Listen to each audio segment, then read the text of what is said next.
तो 32 सेवा अपराधों से बचिए। पहला, भगवान के मंदिर में हम दर्शन करने जाएं तो 100 कदम पहले उतर जाएं और वहीं से नमन करें और पादुका उतार दें। दूसरा, भगवान के उत्सवों को मनाएं, रथ यात्रा है, जन्माष्टमी है। तीसरा, भगवान के श्री विग्रह के सामने जाकर प्रणाम न करना। चौथा, अशौच अवस्था में मंदिर में दर्शन करने जाना। पांचवा, एक हाथ से भगवान को प्रणाम करना।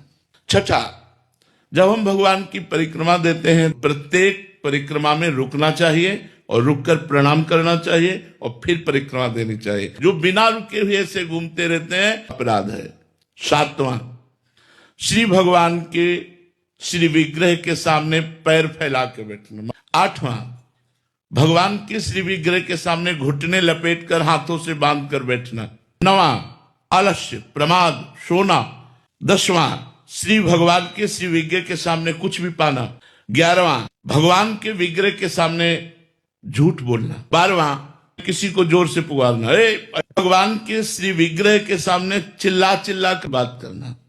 15वां, भगवान के श्री विग्रह के सामने किसी को दंड देना। श्री भगवान के श्री विग्रह के सामने किसी को पीड़ा भरे कट वचन बोलना। श्री भगवान के श्री विग्रह के सामने किसी पर कृपा करना। श्री भगवान के श्री विग्रह के सामने निष्ठुरता भरा व्यवहार करना।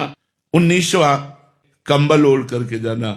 श्री भगवान के श्री विग्रह के सामने किसी की निंदा करने लगना। श्री भगवान के श्री विग्रह के सामने किसी को स्तुति भरे वचनों से बोलने लगना। श्री भगवान के सामने अश्लील शब्द बोलना। श्री भगवान के श्री विग्रह के सामने अधो वायु छोड़ना। 24वां, शक्ति रहते हुए भगवान की साधारण वस्तुओं से सेवा करना। 25वां, भगवान को निवेदन किए बिना जल भी पीते हैं तो आपके सुकृतों का नाश होता है। 26वां, ऋतु का जो फल है जरूर भगवान को भोग लगाना चाहिए। फल आदि के अगले भाग को तोड़ करके अच्छा अपने लिए रख लेना और फिर ऐसा भगवान को अर्पित करना। भगवान के श्री विग्रह के सामने पीठ नहीं दिखाना चाहिए। श्री विग्रह के सामने किसी को प्रणाम नहीं करना चाहिए। जैसे गुरुदेव भगवान आ जाते हैं तो हमको फिर भगवान से दृष्टि हटाकर गुरुदेव भगवान को प्रणाम करना चाहिए। अगर कोई संत भगवान दिखाई देते हैं तो ऐसे नेत्रों से क्या, ऐसे प्रणाम किया और फिर ठाकुर जी के दर्शन करने लगे और जब वो श्री विग्रह से दूर हुए तो उनको फिर प्रणाम नमस्कार। 30वां, गुरुदेव आए और आप उठ करके खड़े नहीं हुए। 31वां, अपने मुख से भक्तों के बीच में अपनी प्रशंसा करना। किसी भी देवता या किसी भी भगवान की निंदा कानों